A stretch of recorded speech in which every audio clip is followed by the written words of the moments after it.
100%. Hey, what did you guys rank last season as like a group? What were you guys at? Like, I know you were top 5, top 3 like the entire I think we season. ended the year at 3. Number At 3? event squad ranking. Yeah. The number 3 best high jumping squad in the nation amongst men. That is actually insane. So who would you guys say, like, personally? Oh, thank you so much. Let me get that. Who would you guys? Oh yeah, I can't hear myself. Who would you guys say personally are a couple people that you like have a little fun with on the competition side when it comes to like other teams? Ooh. Favorite competitors. Man. Go ahead. Oh, I don't know if I have a favorite. Case and O'Reilly. I know we're we got incoming freshman Ash Ashriel. Shout out. What up? Yeah, no, he's trying to start beef with high jumpers already. He doesn't even know him, but Case, no, just know it's all love. It's all love. I Case. love Kason. He's a great dude. Yeah, love jumping against him, and he's just like similar body type, similar like jumping style. So like it's kind of fun to compete against him. Yeah. Man, I don't even know if I really have someone that's like a fun competitor to go against. I kind of like to lock in on meet days, so yeah. I don't know. I don't talk to a ton of the guys from other schools. I like talking to teammates, obviously, but other than that, I'm kind of quiet, I guess. For me, they've been around me and I get pretty crazy. I start slapping myself. So I like having a lot of fun, but I also like being really serious. But when it comes to competing against other schools, I would say big schools that we've been competing against that is a lot of fun is like it used to be South Dakota. Yeah, for sure. Oklahoma, I feel like is going to be a big competitor for us. Now that TJ's gone at Kansas State, it's kind of fair game now. It's going to be really exciting going into the season. 100%. So with you guys going to these big competitions and balling out each time, can you kind of talk about the atmosphere and what it's like when you guys show up to every single track meet and everybody knows who the Nebraska high jumping men are and how you compete under that pressure? Yeah, I mean, Dusty talks about that a lot. He talks about like when we show up, we want it to be like, okay, if we bring 4 guys, who's getting 5th? So it's like Dusty's big on that for sure. But yeah, I know being like Nebraska high jumpers, we kind of hold the whole history up just by having that in on our chest. So, I mean, I take a lot of pride in that. I think you guys do too. Yeah, 100%. I mean, it's kind of ironic that the school record holder and Olympian is your coach. Yeah, and I kind of forget that because he's the goofiest dude I've ever met in my entire life. Shout out Coach Dusty. But yeah, it's kind of great that he's there because he kind of holds the standard for us that like it is a privilege to have that in across your chest and to carry something on that only so many can. So yeah, it definitely you go in not taking for granted the meets that you get to compete in. So. 100%. Ty, you got to add to that or no? I don't know. I grab the mic like that. No, it just makes like jumping bigger than just you. Like, obviously, think of like track as like an individual sport, like team thing. So, like when you're in high school, it's like, okay, well, I'm a high jumper, so like it doesn't matter what the other team does or the rest of our team does because like I'm gonna do my part, I'm gonna score my points or whatever. Right. But like when you go in with that, like Mason said, it's like a tradition, like that you hold that in on your chest, and it's like you're representing something else, like besides yourself, and so. Yeah, just walking into meets, like have that pride and have that like that Husker pride to like, jump for the team, right? Not just yourself. Exactly, leaving a legacy. So a question I got for you guys: what do you think separates you from other college teams out there? I mean, number 3 in the nation. I mean, that is no small matter. It's no joke. What do you think it is that separates you guys? Is it the coaching? Is it just the group of guys that were recruited? Is it something with the strategies, how the practices are run? What do you guys think it is? What do you think that X factor is? Everything you just said. No, like that. It's the group of guys. It's the coaching, and like I guess I'll kind of just go on a quick rundown. I'm sure Mason will hop on with me. Dusty plans it. I mean, even though he sends us workouts maybe like the day before the week starts, he has a huge plan of this cycle. This is where you're going to be. This is how you're going to feel. This is where you want to be at this time. And when we all as teammates can attest that like. We're all a big family. Like we're all together. And like he said, like who's going to be number 5, who's going to be number 6 after we get all those spots. You know what I mean? Right. It's a winning culture for sure. Yeah. And more about the culture. I mean, I think we have one of the closest group of guys that I've been a part of. We've always been close, like since my freshman year, but I think that's a big part of it. Just like, I actually look forward to coming to practice every day. Like that's the best part of my day. So when you have that kind of environment, I think it's just makes it a lot easier to look forward to coming to practice and we can get stuff done and then have fun at the same time. I mean, you can't ask for more than that. 100%. Yeah, I love that. I love that. So looking at this family that you guys have, this bond that you guys made, how is it looking like with a lot of the incoming freshmen coming in? Like, are you guys like, how are you guys bringing that type of bond to the rest of the team? Like, kind of like mentoring them and everything. I mean, within our own event group, I mean, we have Ash. He's a 6'10" jumper in high school. He's our incoming freshman. He's actually our only guy or girl that we have from the event group. So, yeah, he fits in really well. He's a hard worker and all that, and he brings a little bit of energy, different kind of energy to the group, but all in a good way for sure. All in a good way for sure. He has a winning mindset even when he's like the biggest loser. He's still the winner. He's still the winner. Ash, bro, Ash.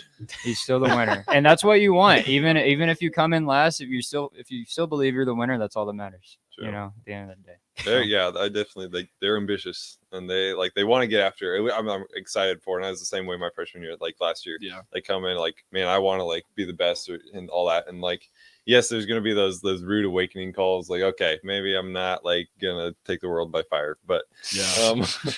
but like still like to have that freshman year and be like, okay, I've still got room to improve and like I can go somewhere from here. And it's not like, okay, I'm not the best. And so like, you know, whatever. So like, I just went on a trail that I can't get back on. So It's kind of hard to break that mindset. Like right when you're a freshman, especially for us being from like small classes, I know you barely ever lost. I don't think you ever lost in high school. I literally came in when everybody was out. Like I never jumped with other people. And so. I was the same way like for my last couple of years. So it's really hard to get used to that actually. And every freshman kind of deals with that a little bit. So yeah, 100%. I got a question for you guys. So you all were multi-sport athletes in high school and pretty good ones too. Let's start with you, Tyus. Tyus, I am like 110% sure you can walk onto the men's basketball team right now if you really wanted to. Like 100%. the things that I've heard this man do in the gym are outrageous. Like he's doing windmills between the legs, just like it's not even funny. So can you talk about being a multi-sport athlete and how that helps you, even in the recruiting process for any of the athletes listening right now, how being a multi-athlete in high school can help you with recruiting? Yeah, it's like definitely off-season trade. Like get a lot of plyos in basketball, obviously, but I think also taking your mind away from the sport. Like you need that. Like when you're constantly just like every day thinking about the sport, and that's the one thing like I found hardest my first year was that like even in high school, like in track, I did long jump and I did hurdles and I did these other events like that I could focus on. So like when I'm like kind of getting burnt out on high jump, like I can go to those other things to, you know, like change it up a little bit. But so that's one thing that I like being a multi-sport athlete was that you got something different and you got to like be around a different group of guys and just have fun with it. Like high school, you're kind of having fun, seeing what you can do, you know, putting your name out there as best as you can. But yeah, that was the best thing about high school athletics was just taking your mind off what you really like for a little bit, so that when you come back to it, like you realize the passion's fresh. Yeah, your passion's fresh. Yeah. Mason, I know you were a hooper too. Let's hear your story. I like Mikey. I was a failed basketball player. So What do you mean, man? I was a baller in high school. No, I'm not. I wasn't. We both kind of quit on basketball our senior years to focus on indoor track, which I think was a great decision for myself. But yeah, basketball is fun. Like, don't get me wrong. And like Ty said, the plyos and everything from that really help with like cross training and stuff. But it was time to give basketball up. No, yeah. Dreams. I swear to you, in 5th grade, I wrote a letter to myself when I was a senior in high school that I was going to be in the NBA come out of high school. Yeah. Not quite there yet, and I'm maybe a foot shorter than I thought I was going to be. But hey, you got some bunnies though, man. But for me, it was football. Like that was, other than track, football was a sport that I loved. And like he was kind of talking about, I think the great thing about being a multi-sport athlete is it just makes you well-rounded in all aspects of athletics, and it makes you even more athletic. It makes you more committed mentally to finding that drive and being competitive. But yeah, I miss doing those other sports for sure. It was a lot of fun. Sorry, yes. You can hear the creak. I know, it's literally just pulling it across. All right, y'all. So I heard you mention like it's good to like get your mind off of the high jump and everything, you know, in case you get burnt out. I was wondering, outside of athletics, outside of the multi events, what are some ways you guys get your mind off the track to kind of just like get a release and calm down? I mean, I like going home on the weekends, spending time with my family, or going to Omaha. My girlfriend plays for Creighton volleyball, so I love to go to those games. Shout out Jayla. Yeah, for sure. I don't miss many of those games. That's something I really like to do on the weekends is go watch them. But that and spend time with family, I guess that's how I unwind. I would say for sure is I don't drive home as much or drive to Omaha like he does to see Jayla. That would be weird if I did. But yeah, I call family, and the ironic thing is like these guys is like who I look forward to seeing to every day. So I think the good thing is that I'm with a group of guys that I love being with, despite like high jump. Regardless, like I just love being around these guys, so it makes it fun every day. I think like I'm an elementary education major, so like I'm in the classroom this semester, and I think I don't know, just going to those classrooms for me is like, not that it's like an escape, but it's like it's a different world when you're in elementary education. Like it's a different world. You step into that building and it's like all rules are just like blown out of the water. Like it's pretty wild. But no, I think just like being around kids and just seeing the impact that you have on them, and like looking back to when you were that age and like what you would want to tell yourself at that age, and then being able to like tell them that and then like relay that message onto them. That's kind of like a big one for me. And also like during summers, I would like work my job and like hang out with friends. So like that's those sort of things. 100%. I got something for you guys. So let's talk long-term goals. Something I always like to ask people when they come onto the podcast is about their 10-year plan. So however old you are now, think about 10 years from now. So what do you think would be like the perfect ideal situation for each and every single one of you, where your 10-year plan? So rather you're like 22, you'd be 32, 21, vice versa. This got hard. Where would you want to be? What would you want to be doing? Dude. Okay. All right. Well, you caught me on the spot. I think I'm going to be pretty broad because, you know, I ironically enough, in my 5th year, I'm still figuring that out. Mm-hmm. But the end goal is, you know, I want to be in a position where I can help others and kind of have an impact. And whether that be in track and field, whether that be in some kind of coaching aspect, you know, I don't know. I think the end goal is just to make an impact and take what I learned and distribute it to others, if that makes sense. But it does. Yeah. I don't know. I don't really have a plan yet. Yeah, nobody does, bro. That's why I ask it. Yeah. I'm just like Mikey in that aspect because I have no idea what I'm going to do with my major either. So we're both business majors. Make that forward. When it comes to a career, I really have no idea, but I guess we'll see. Other than a career. Other than a career, I mean, giving back to people like that, and I mean, I think it's gonna be really hard for me to just walk away from track and field. So me too, man. I don't know if I'm gonna be like a full-time coach or anything like that, but at least do like private lessons or something like that. I want to still be involved with the sport somehow. So we'll see in what aspect that is, but yeah. Yes, sir.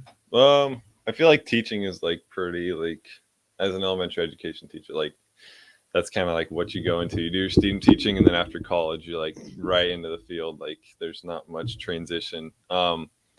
Still want to like do track, but obviously like with how I do in college and just how I can train, like because teaching's like 8 to 4 job, and so like time for training is like not ideal, and taking off school, like telling my principal, hey, I'm gonna go to this track meet, and they're like, oh, okay. Like get a sub. Detention.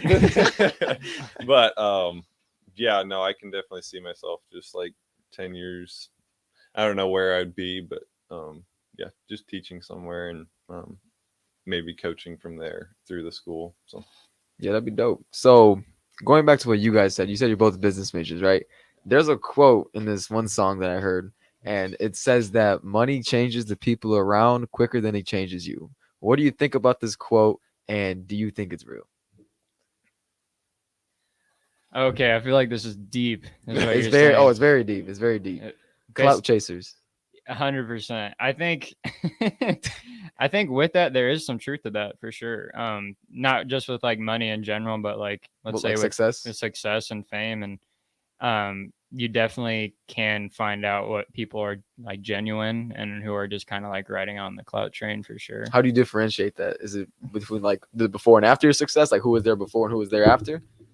Yeah, and it's hard because there's definitely going to be people like maybe you haven't talked to or never talked to that are going to like congratulate you and be there for you, and it's sometimes hard to know who's genuine, but I think ultimately you just got to trust your gut and be genuine yourself. Right. Don't kind of like don't take that clout and ride on it and think you're like the king of the world. Like you got to have some humility in it, and once you can have humility in yourself, then you can kind of clear paths and kind of see who's genuine. How do you control that though? So like, let's say you do get off that really big like business high. Let's say you close a really big deal and you're doing great and everybody knows it and you're feeling great. How do you like bring yourself down to reality? Like, what would be your way? If you got $1 million right now, what would be your way? If I got $1 million An NIL right deal, now, $1 million, NIL deal, Mikey Hoffer, the NBA future superstar. Like, how? I think if you just look at yourself in the mirror and remind yourself that nothing is permanent, it doesn't matter where you are or where you're gonna be. Nothing is permanent, and to realize like I hate to say like you're just a small speck. Like a small speck can make big impacts, and it's definitely good. But like I said, with that humility aspect, even just putting the word humility on your forehead and just like looking at yourself, it's like, what does that mean? I think you just you got to surround yourself with like-minded people that are going to help better you and better yourself. But ultimately it comes down to you making that change to know, or like surrounding yourself with those people to know, I am not as big as I think I am. Does that make sense? No, it makes 100% sense. Mason? That was very well said. Like, I don't even know if I can add to that. That was good. That was good for sure. You have to say that one more time for me. I said money changes the people around quicker than it changes you. So like if you get a lot of money, like you got grandma calling, you got your aunt calling, like, hey, like what's up? You gonna help me out? You got friends like, hey bro, what's up? Trying to go out, blah blah blah. Like from the people that you probably least expect it from too. Maybe just family, maybe it's not even people from the outside. Maybe it's like the people you actually care about. I'm gonna be a teacher, so I won't have money. Okay, let's say you're loaded as a teacher, bro. Like let's say that track meet you went to after 6 p.m. that one day, you just balled out, you won a $500,000 check. You went crazy in China or something at some, European meet or wherever you go. What are you gonna do when people start coming at you sideways? I've never really thought about that. Like that's just not something I think about every day. Like I never like really impose the question like if you had $1 million, because I don't ever see myself having $1 million. But what if you had $1 million? Well, yeah, what if I had $1 million? What if? I would put it in some like funds, like retirement funds. So they're gonna text you like, hey, nobody's gonna see that money. Nobody's gonna know I have that money. So you would respect? No, yeah, no. My freshman year, like I had like this Dave Ramsey class, and my teacher was like, yeah, you really don't know like who the really really rich people are, because like if they're really really rich, like money wise, they don't like show it a lot of the times. Like they're a lot more humble with it. Conservatives, yeah. So yeah, just I don't know. I feel like it'd be very conservative with money, but like yeah, like Mikey said, it does show you like who's real around you and like who just wants to chase you for like what they can get from you. 100%. Hey, can you swing the mic down real quick for Chris? I want to see what he has to say. Thank you. I'm sorry for the height difference. I tried to be tall. It didn't work. Money changes people around you faster than it changes you. Mm-hmm. I agree. If they know that you have that status, whatever it may be, whatever that clout may be, I feel like they might expect different things from you, or even treat you like you might think someone's your friend or something, and then you notice their energy starts to change. Or you might be trying to help someone, and then they might come at you differently in a way of like, they think that you're better than them. I get that a lot, honestly, here recently from a lot of people that I thought that were my friends. They think they're like following, from your following. Yeah, from my following, or like just like my friends and stuff. They're like, oh, you think you're like Hollywood, this, that, and the other. And I'm like, bro, I'm just still doing the same stuff I've been doing like every day for the past year, pretty much. Like just trying to build a foundation. But nah, I feel like, yeah, like what Mikey said for the most part too. Yeah, you did say that really well. But yeah, that's basically my spiel. What are your thoughts on it though? My thoughts on it. I have a lot of thoughts on it. I'm gonna get right into it right after this break here, real quick. So Nice. we'll get right into what I think about money changing the people around quicker than it change you right after this. Yes, sir. 93.7 The Ticket is proud to provide listeners with daily opportunities to win contests and prizes on our airwaves, and would like to take this opportunity to remind you of a couple rules. All participants must be 21 or older and wait 30 days after winning a prize before participating in another contest. Once you win, you have 30 days to pick up your prize at the KNTK Studios, 330 North 48th Street in Lincoln, or your prize will be forfeited. Thank you for participating in our contest, and thank you for listening to 93.7 The Ticket. How's Wingstop sound? Crispy, juicy, classic wings. Made to order, cooked to perfection. And sauced and tossed in those 11 soul-satisfying flavors. Paired with hand-cut seasoned fries, house-made honey mustard, blue cheese, or signature Wingstop ranch. And of course, spicy Cajun fried corn. I think you've heard enough. Get your flavor delivered at wingstop.com. Fall has arrived, and it's the perfect weather for the DIY market to listen to the game while building a deck. Deck City is a great place to start as Lincoln's local source for everything decks. Deck City has everything you need to build the deck of your dreams, from treated lumber to Westbury aluminum railings and TimberTech composite decking. They offer advice from real deck professionals to give you proper guidance to make your project go smooth. Call them today to schedule an appointment at 402-480-6671 or go online at deckcityne.com. Hello, everybody. I'm Charlie Stone, and joining me in just a moment is Andy Goodyear, General Manager of Honda of Lincoln. But before I bring Andy on, I need to tell you about something that really got my attention. Just the other day, I saw on television Andy announcing that in the last 50 years, they had sold and serviced close to 100,000 vehicles. Thanks, Charlie. Yeah, actually, the number would be a lot higher if we add in how many repeat customers we have for service and that come back to buy cars from us over and over and over again.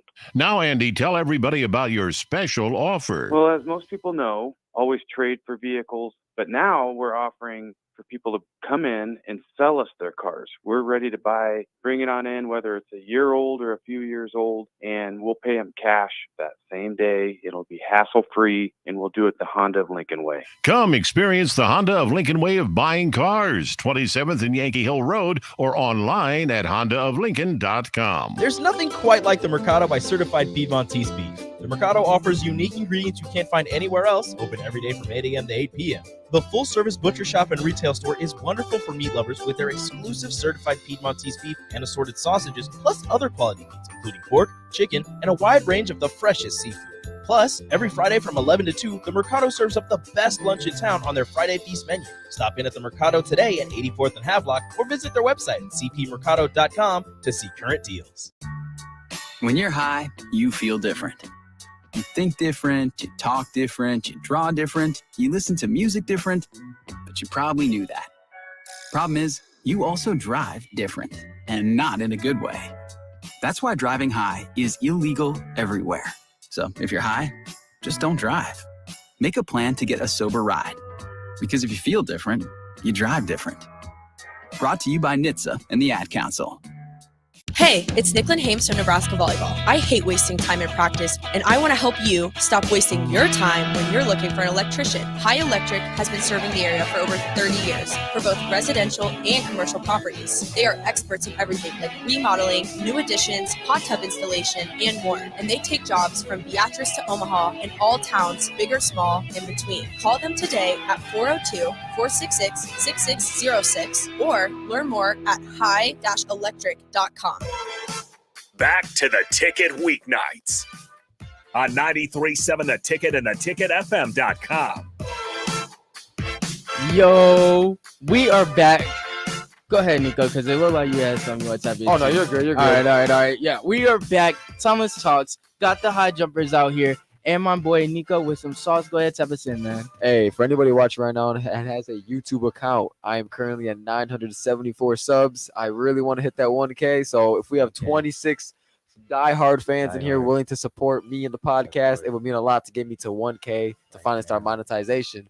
But without further ado, I have another very money slash. Wait. You gotta answer the question, bro. The money changes people around quicker than it changes you. That's 100% true. What? Facts. That's 100% true. For me, I think that what Mikey said, you really have to try to differentiate like the people, because it's gonna be a lot of the people that you do care about, a lot of people that you do love. Yeah. It's hard though. Like he said, you get a really big head. Like when you start doing good, like I'm not gonna go deep into this example, but something happened to me where it was like I did really good at track, had a few females that I thought were down for the ride, and then bam, I lost the race, and that wasn't the case, bro. She was there for that one time, a fun time, and that was it. Like easy come, easy go. So, yeah, when it comes to clout chasing, it's pretty crazy. Yeah. Anyway, though, this question I got to ask here, I actually want Chris to go run it down. It's right here in this notes. Go ahead and read it for us. All right, y'all. I want to know from each and every single one of you guys, do you think that it is true that women only set requirements for guys they don't really like? Debate time. Dun dun dun. Someone got busted. I know Mikey wants to answer. Yeah, you look hot. Go ahead. I don't know. All right, repeat that to me one more time. Do you think it's true that women only set requirements for guys they don't really like? Man, the requirements as in like standards, like you have to have this amount of money, you have to do this type of thing, you can't like this, or you can't talk to that, or I'm gonna go deep into this, but yes, that's the point. I think the way I think you can see it that way, because I think women like the chase of like knowing like, oh, this person isn't doing what like I want them to do, or like this person's doing that. Like maybe if I just keep chasing them a little more and more and more and more, then maybe they'll like me. I don't know. That's kind of like on a tangent, but like what goes with that, with you saying that, does a woman control guys that they don't really like? I think more or less a woman likes having a guy next to them that they can control to have that stability, but they also like the chase of finding someone that they can't control. So I don't think it's a yes or no to that question. Let me phrase this for you, okay? So like, let's say like a girl, she starts dating Drake, bro. Drake obviously is one of the biggest superstars in the world right now. Do you think she's gonna set any type of like requirements for him, or do you think she's just down for the ride? Like, she's down for the ride, man. But then let's depends on who it is. The female? Yeah, I think so. Oh yeah, what about her? About her what about her status? status, man? Yeah. Let's say. Just like, okay. All right. Okay. Let's say you talking to a girl out here. Let's say I don't know who you be tapping into, but let's say you talking to her. Let's say you talking to a nice little woman. You want to settle down with her. You guys getting older, want to live your lifestyle, nice little white picket fence. But she like, nah, you gotta have 6 figures. You gotta have a nice 800 credit score, this, that, and the other. And then boom, Drake pull up with his nice little car, and she hop right in with him. You know what I'm saying? Do you like, how would you feel about that? I would feel really, really sad. Anybody would feel sad. So that's basically the example, though. Do you think that's how women are, or do you think it just depends on? I don't think that's how women are in general. Like if you're gonna tag that on a woman, no. But man, I mean, if that ever happens to you, man, I feel so bad for you if that happens. I don't know, man. Wait, actually? Stop. Mason, you did say it depends on the woman. So okay, let's say in this scenario, let's say it's somebody like let's say it's like Addison Rae. He's already hitched. Like you can... I've been in a relationship for 5 years. I know you have, so it's a great perspective. I'm out of touch. No, but listen, it's a great perspective. I mean, I don't think you can like pin that on women in general. Mm-hmm. I think there are women that are like that, but there are plenty of women who aren't. That are genuine. So it's just like guys. I mean, yeah, true. You can flip it on guys too. Like sugar mamas and stuff. Whoa. I mean, sure. That's a little far. Good thing the mic's Tyus, what do you think? Yeah, no, I agree with Mason. It's definitely just like depends on the girl. Like 100%. Shout out to McKenna, like she's a sweetheart. I gave a little wink to the camera now.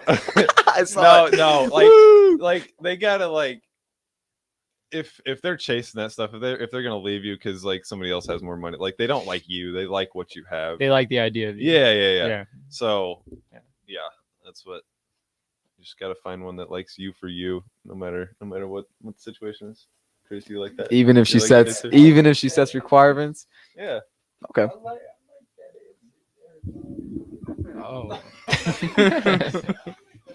Going forward with that though, you guys are hitting the end of your line. Do you guys have a lot of friends that are like getting like married and stuff? And like, how do you feel about that? Because like my best friend's getting married like next week, bro. He's 20 years old. I don't know how I feel. Like, are you guys running into those like situations too? Two of my best friends, I'm gonna shout them out. Drake and Bailey. I ran track with Drake in high school, and Bailey was a good friend of mine. They're getting married next October. My best friend Hunter Henderson and his fiance, they're getting married sometime in the future.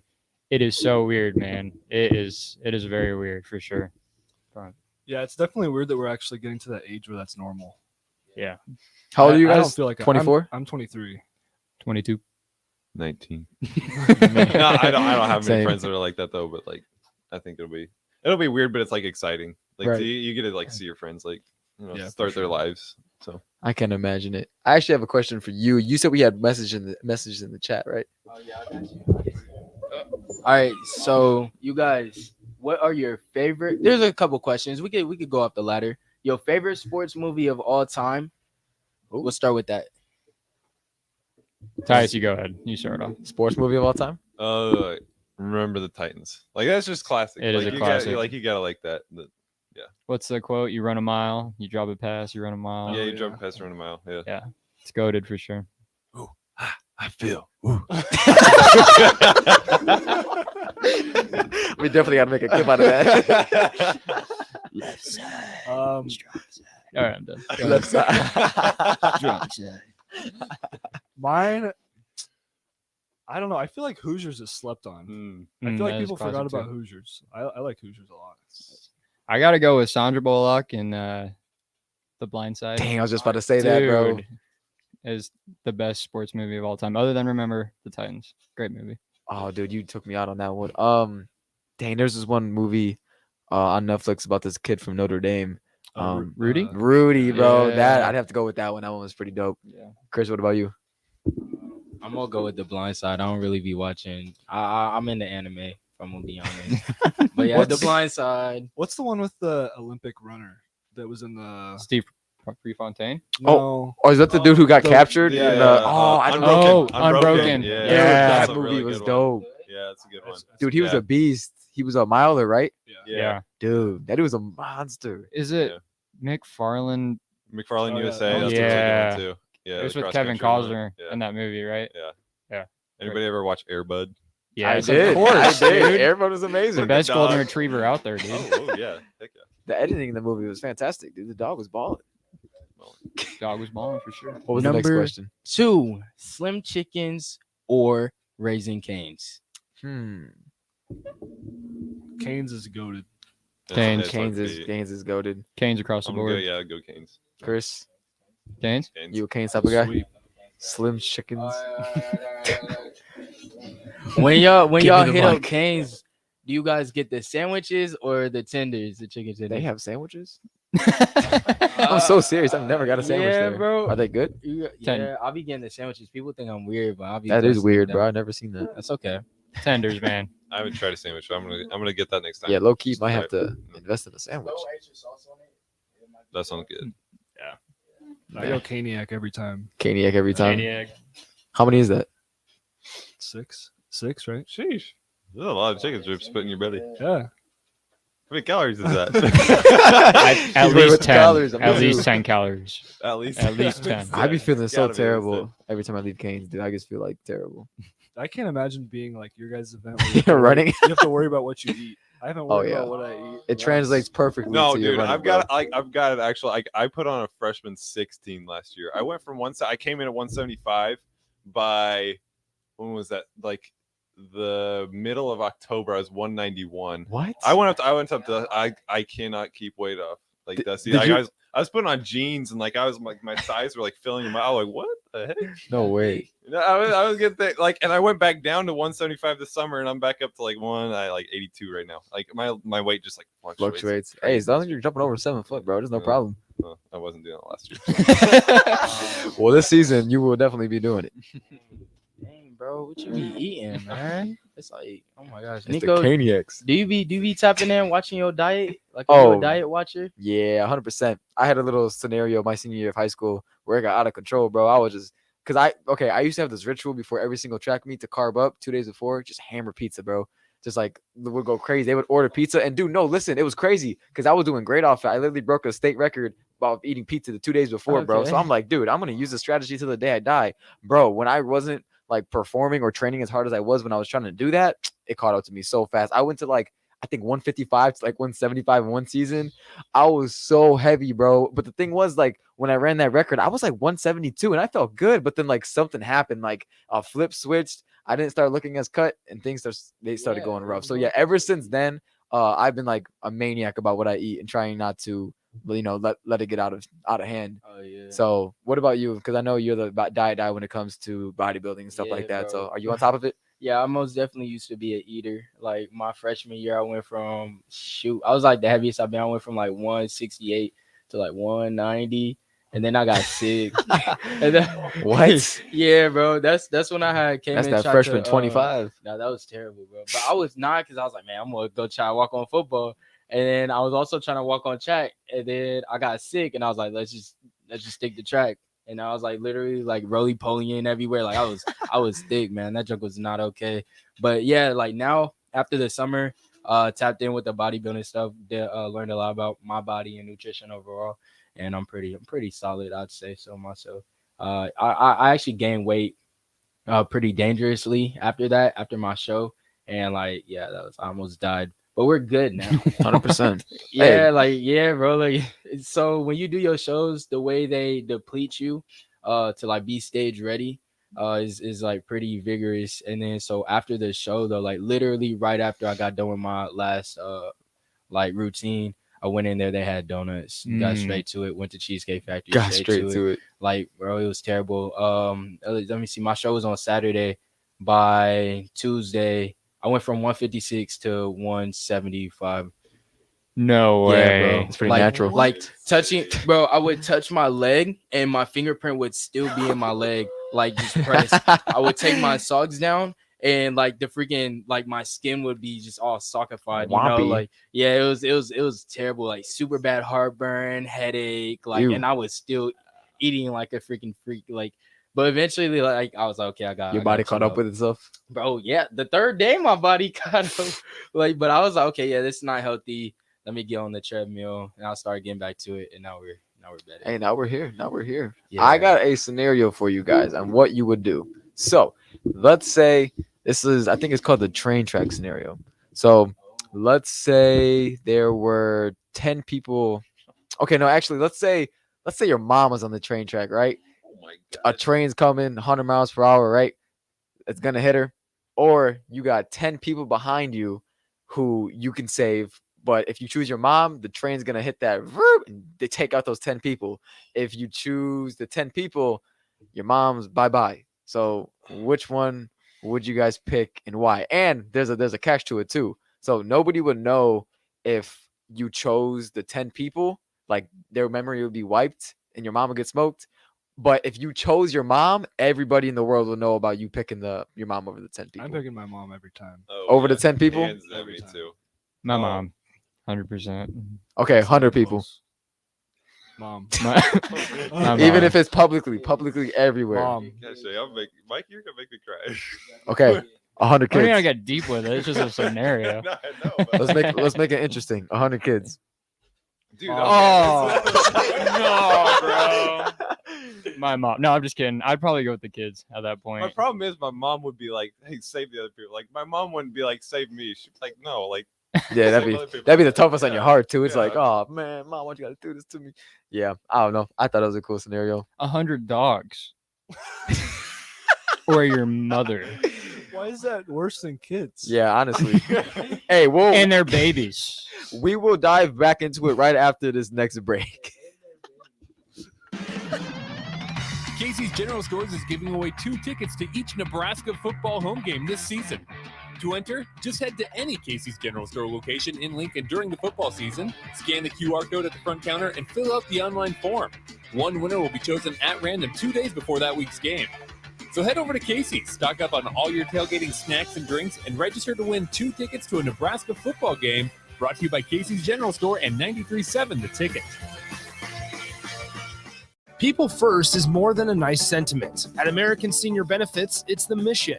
If you're ready for a career where you can truly put your customers' needs ahead of everything else, this is for you. American Senior Benefits is one of the leading senior market insurance product distributors in the country, and they're looking for high-energy applicants with strong communication skills. Enjoy on-the-job training, a fun work environment, and unlimited income potential. Visit asbmidwest.com to learn more. American Senior Benefits. Fall has arrived, and it's the perfect weather for the DIY market to listen to the game while building a deck.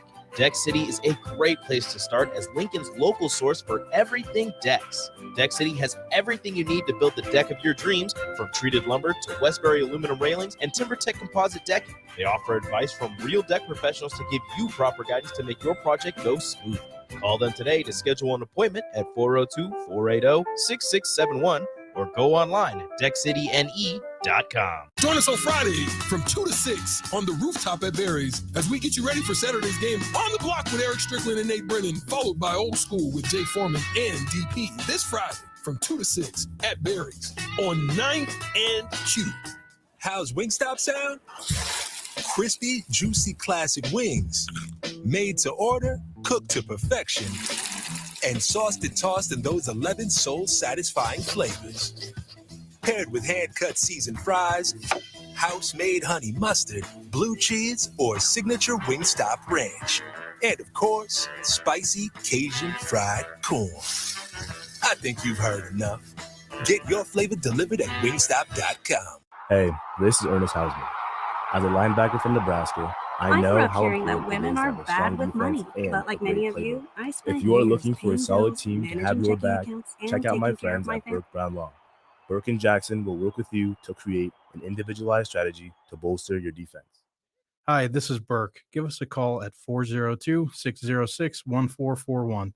With locations in Lincoln and Columbus, we're ready to tackle your needs. Find us online at burkebrownlaw.com. Hey, it's Nicklin Hames from Nebraska Volleyball. I hate wasting time in practice, and I want to help you stop wasting your time when you're looking for an electrician. High Electric has been serving the area for over 30 years for both residential and commercial properties. They are experts in everything like remodeling, new additions, hot tub installation, and more. And they take jobs from Beatrice to Omaha and all towns, big or small, in between. Call them today at 402-466-6606 or learn more at high-electric.com. Back to the Ticket weeknights on 93.7 The Ticket and theticketfm.com. Mario, are you on the line, my guy? Oh, sorry. Yes, I am. Mario, what's going on, man? How you doing tonight? Good. How are you guys doing? I'm good, bro. We're just enjoying the night of the podcast here at the Ticket 93.7, bro. That's cool. Yes, sir. Yes, sir. For any of you viewers watching, hit up my man at Instagram at Mario P. Flesner to get his hats. He's selling hats for $40 each. So, Mario, thanks for calling in, bro. We're going to get to this next segment. Have a good night. You too. Thank you. All right, so my jumpers, I have a very serious question for you guys. Let's say we are at the best we have ever been in our entire life, ready to go to nationals, like just literally about to go get jump in, and then you had a career-ending injury. How would you deal with that situation? And how would you feel? Dun, dun, dun. I'm not going to get too deep into my kind of life story or anything, but I would say I've been at many points in my life where I thought I was at my prime, and then something just terrible would bring me to rock bottom. I'm going to keep it short and simple, but for me personally, it was my relationship with God bringing me out of those pits that I really held on to pull me out. And I'll forever know that no matter what happens to me and I'm at the peak of whatever athletic performance, it doesn't matter to me, because I know at the end of the day, I'm not doing it for myself. I'm doing it for something bigger than me. So that's amazing. Yeah, I definitely agree with that. And I think all three of us are pretty faith oriented. So I think that really helps, just being an athlete that is rooted in faith for sure. We're not laughing at Mason. Sorry, that'd be really messed up. Yeah, that's right. But yeah, I mean, I think kind of like Mikey said, like going through the highs and lows of track, especially as a high jumper, you're going to deal with that eventually. But knowing that there's a bigger purpose to all of it, I think that's definitely helped me a ton. Yeah. no, I would just like echo exactly what they said. And just like with that, like religion, if you want to call it that, like I believe like that I've got a hope past like this life, that I've got like a different, like an eternal calling by God, like through what Jesus has done for me. And so like it doesn't matter if I go out and I win a national championship or if I have a career-ending injury, like that doesn't change like my relationship with God. That doesn't change where my eternal future lies. And so like honestly, that kind of pushes me every day to like work harder. Like I can go like as hard as I can on this rep. Like I know I'm gonna feel tired, like I could get injured, but like, you know, I have a better hope than that. Like I've got a better hope than winning a national championship, because like it's an eternal thing for me. So. Spot on. Yeah. That's deep. I think we should ask Ron the same question on this other line real quick. Let's just read. Ron, how are we doing tonight? Hey, I'm doing well. Thank you so much, sir. Thank you so much. Welcome to 93.7 The Ticket. You're talking to Nico. What's up? Hey, Nico, I just want to ask the guys here. So I got a son who's looking to do athletics, specifically track and field. Right. He needs to get a little bit of a diet going. What is their typical eating habits? Like, how are they managing protein in season? Are they carb loading? Or I wanted to see how the athletes eat at a collegiate level. 100%. That's an amazing question. I'm gonna have Mikey Hoffer answer for us right here. Or Tyus. I can take this. I think it's a lot easier for us just because we have the training table, but I know I would be lost without that. So I can't really tell you like advice to like going to the grocery store, like picking out the right things. But I mean, I don't know. Tyus is the one that's, I guess, had some weight problems, I guess. But, Okay.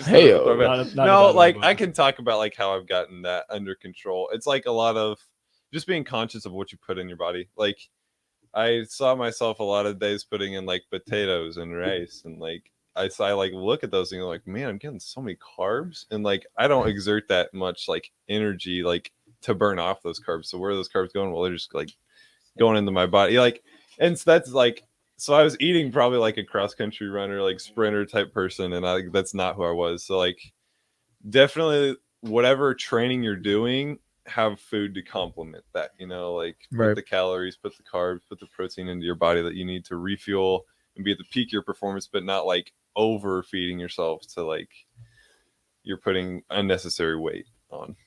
Yeah. Ron, are you writing this down? We'll use that for my son here. He's built like a discus thrower, but he's a hurdler, you know. He's built like a discus thrower, but he runs like a hurdler. Okay. He's a big guy. Yeah, great tight end, but he will take those into consideration. Thanks, guys. 100%. Thank you so much for calling in, Ron. Thanks, Ron. We appreciate it, Ron. What? He's built like a discus thrower, but runs like a hurdler. He plays great at tight end. Don't mess with this guy's kid. Like, hey. I know, man. Shout out to Ron Jr. So we probably have about 2.5 minutes here. I know we talked about the lows, basically. Like I said, if you were to have that career-ending injury, but let's talk about the highs. The highs, coming back from that low injury and basically getting to the top. What do you think? What do you think it takes to achieve that? And I know each and every single one of you have achieved that. How does it feel? So for me, I'll just like simple this down. Like I almost had a injury that I thought could be career, detrimental. I had serious patellar tendinopathy, and I thought it was never going to get better. And I got to the point where I was like, well, am I ever going to get out of this? Am I ever going to, get that PR? Because I came in jumping 7 foot, and I had 2 years where I wasn't even close. And come that third year, I was like, man, do I keep pushing myself to the limit? And I don't know what it was in me, but I just kept telling myself, like, it's going to pay off. And like, I just got to keep showing up, and I just got to keep hammering away. And it did. And I think that's true. That's true to anything, is keep hammering away. Your days might be bad for a while, but the good will come, and it makes it all worth it.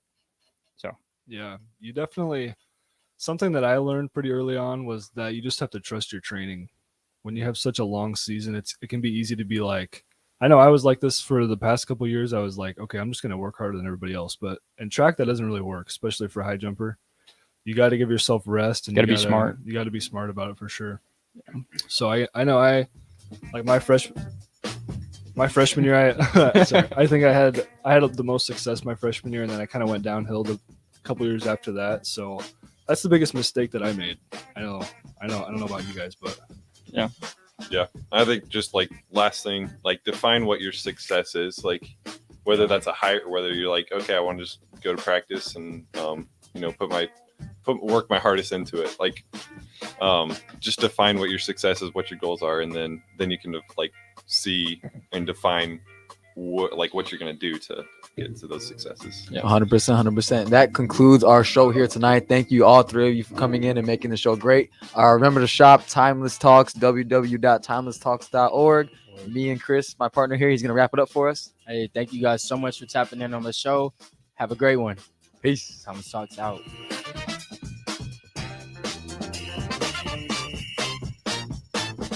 Hi, Sean Callahan here of Husker Online.